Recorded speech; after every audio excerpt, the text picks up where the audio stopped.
Good morning students, I am R Jangid. Welcome to my channel. आज मैं बात कर रहा हूँ रिलेटिव प्रोनाउन के पार्ट थर्ड की, जिसमें सबसे पहले ले रहे हैं वेयर। वेयर मीन्स होता है जहाँ। इसका जो पैटर्न है सबसे पहले वो बता रहा हूँ कि सबसे पहले प्लेस के बाद में अगर रिक्त स्थान है तो उसमें यूज करेंगे अपन वेयर का। फॉर एग्जाम्पल देखिए, this is the school blank I studied for 5 years। This is the school. School देखिए प्लेस का नाम आ गया, स्थान का नाम आ गया, उसके बाद में रिक्त स्थान है, तो यहाँ पर this is the school where I studied for 5 years। ये वो स्कूल है जहाँ पर मैंने 5 साल तक अध्ययन किया।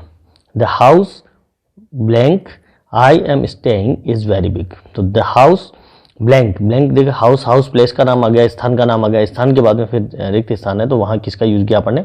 वेयर का। तो the house where I am staying is very big. ये घर जहां पर मैं रह रहा हूं वो बहुत बड़ा है। नेक्स्ट जो यूज कर रहे हैं अपन वो है वाई। वाई का यूज कहां करेंगे, इसका पैटर्न क्या होता है? तो इसका पैटर्न अपन सबसे पहले देखते हैं। वाई में सबसे पहले रीजन आएगा और रीजन के बाद अगर रिक्त स्थान है तो यानी कारण, और कारण के बाद रिक्त स्थान आ रहा है तो उसमें जो है वाई का यूज करते हैं। फॉर एग्जाम्पल देखिए, दिस इज द रीजन, यानी ये वो कारण है, और उसके बाद में देखिए रिक्त स्थान है, he didn't come. This is the reason why he didn't come, यानी ये वो कारण है जिसकी वजह से वह नहीं आया। तो यहाँ रीजन के बाद में जो है, कारण के बाद में जो है वाई आ जाएगा। इसी प्रकार से एक और एग्जांपल देखते हैं। This is the reason blank I called you. This is the reason, reason के बाद फिर वापस वही कारण के बाद में रिक्त स्थान है, तो आई कॉल्ड यू, मैंने तुम्हें बुलाया, तो यहाँ पर भी वाई का यूज करेंगे। तो this is the reason why I called you. Next जो वो है दैट। अगला रिलेटिव प्रोनाउन है दैट। और दैट का यूज कहाँ कहाँ करते हैं, इसका पैटर्न क्या क्या है?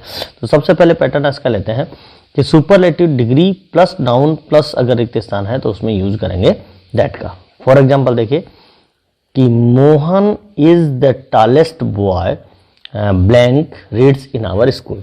कि मोहन जो है वो सबसे लंबा लड़का है जो कि हमारे स्कूल में पढ़ता है। यहाँ देखिए सुपरलेटिव डिग्री टॉलेस्ट हो गई, तो टॉलेस्ट सुपरलेटिव डिग्री हो गई, बॉय नाउन हो गया। उसके बाद में रिक्त स्थान है, तो यहाँ पर किसका यूज अपन ने किया? दैट का यूज कर दिया। सेकंड प्रकार के जो यूज होता है दैट का, वो यूज देखिए कहाँ पर होता है? तो सेकंड जो यूज होता है वो है इंट्रोगेटिव सेंटेंसेस में, यानी प्रश्नवाचक वाक्यों में।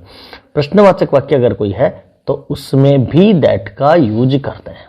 फॉर एग्जाम्पल देखिए, who is he that troubles you, यानी वो कौन व्यक्ति है जो कि तुम्हें परेशान करता है। तो यहाँ पर देखिए हु से स्टार्ट हो रहा है, तो यानी डब्ल्यूएच वर्ड से जो स्टार्ट होने वाले वाक्य हैं हु से, तो उन वाक्यों में भी दैट का प्रयोग करते हैं।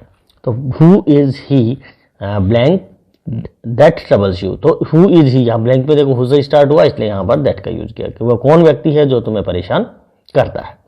What is it that worries him so much. What is it, what is से शुरू हो रहा है, तो इसका मतलब वो कौन सी बात है that worries him so much, जो उसको बहुत ज्यादा परेशान करती है, तुम्हें उसको बहुत ज्यादा चिंतित करती है। नेक्स्ट सेंटेंस देखिए, who is the man that abuses you. Who is the man, यहाँ प्रश्नवाचक वाक्य हो गया, तो दैट का यूज है, दैट अब्यूजेज यू, यानी वो कौन सा व्यक्ति है जो तुम्हें गालियां देता है। What is it that you like, यानी वो कौन सी बात है व्हाट इज इट, ये क्या है जिसको कि तुम पसंद करते हो। तो इस प्रकार से इंट्रोगेटिव सेंटेंस में भी किसका यूज करते हैं अपन? दैट का यूज करते हैं। तीसरे प्रकार का जो दैट के लिए यूज पैटर्न है वो है कि ओनली, एनी और सेम प्लस अगर रिक्त स्थान है, इन 3 शब्दों के बाद में अगर रिक्त स्थान आ रहा है या इनके मान लीजिए शब्द उसमें सेंटेंस में आ रहे हैं। इसी प्रकार से ऑल, नथिंग, नन, ये शब्द अगर सेंटेंस में आ रहे हैं प्लस अगर रिक्त स्थान आ रहा है, नोबडी, एनीबॉडी, एनीथिंग, ये अगर आ रहे हैं और उसके बाद में अगर कोई रिक्त स्थान आता है, या एनीथिंग, नन, लिटिल, इनके बाद में अगर कोई रिक्त स्थान आता है तो हम यूज करते हैं किसका? दैट का प्रयोग करते हैं। फॉर एग्जाम्पल अपने देखे कि all blank glitters is not gold. तो ऑल दैट, ऑल से स्टार्ट हुआ और ऑल के बाद में रिक्त स्थान है, तो all that glitters is not gold, यानी जो कुछ भी चमकता है वो हर कोई चीज सोना नहीं होती। तो ये बड़ा इंपॉर्टेंट सेंटेंस है और बोर्ड एग्जाम में ये सेंटेंस ऐसा कि ऐसे ही पूछा जाता है। कंपटीशन में भी ये सेंटेंस ऐसे कि ऐसे ही पूछा जाता है। This is the same person that you beat, यानी ये वही व्यक्ति, देखिए सेम शब्द आ गया, सेम के बाद में रिक्त स्थान भी आ रहा है। तो this is the same person, ये वही व्यक्ति है दैट यू बीट, जिसने तुम्हें पीटा। नेक्स्ट जो यूज आता है वो है कि पर्सन प्लस थिंग प्लस अगर रिक्त स्थान है तो उसमें यूज करेंगे अपन दैट का प्रयोग करेंगे, या पर्सन प्लस एनिमल प्लस रिक्त स्थान है तो भी दैट का प्रयोग करते हैं। फॉर एग्जाम्पल देखिए, the man and the dog blank you see live the next door. The man and the dog, देखिए द मैन पर्सन हो गया, द डॉग एनिमल हो गया, तो इसके बाद में अगर रिक्त स्थान है तो यहाँ किसका यूज करेंगे, दैट का। तो the man and the dog that you see live the next door, यानी जो जिस आदमी को और जिस कुत्ते को तुमने देखा वो आगे रहता है। नेक्स्ट जो यूज करते हैं वो करता है रिलेटिव प्रोनाउन प्लस प्रेपोजिशन का यूज, अगर उसमें हो रहा है तो भी दैट का प्रयोग करते हैं।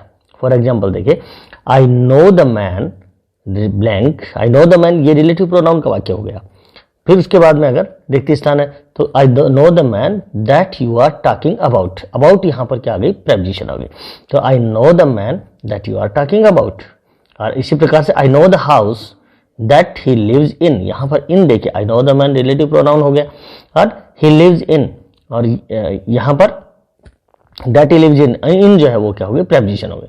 तो यू आर टॉकिंग अबाउट, ये that you are talking about ये रिलेटिव प्रोनाउन हो जाएगा, और अबाउट जो है वो इसी प्रकार से ये उसमें इनका और अबाउट जो है आ रहे हैं, इसलिए इसमें भी किसका यूज करेंगे अपन, दैट का यूज करेंगे। तो आई नो द हाउस, मैं उस घर को जानता हूँ, ये लिव्स इन जिसमें कि वो रहता है। तो इस प्रकार से यहाँ पर अपन ये रिलेटिव प्रोनाउन का जो चैप्टर है, थर्ड पार्ट है, इसको समाप्त करते हैं। Thank you very much, don't forget to subscribe my channel. अगर आपने मेरे चैनल को सब्सक्राइब और लाइक नहीं किया है तो अवश्य सब्सक्राइब और लाइक करें। Thanks a lot again, thank you.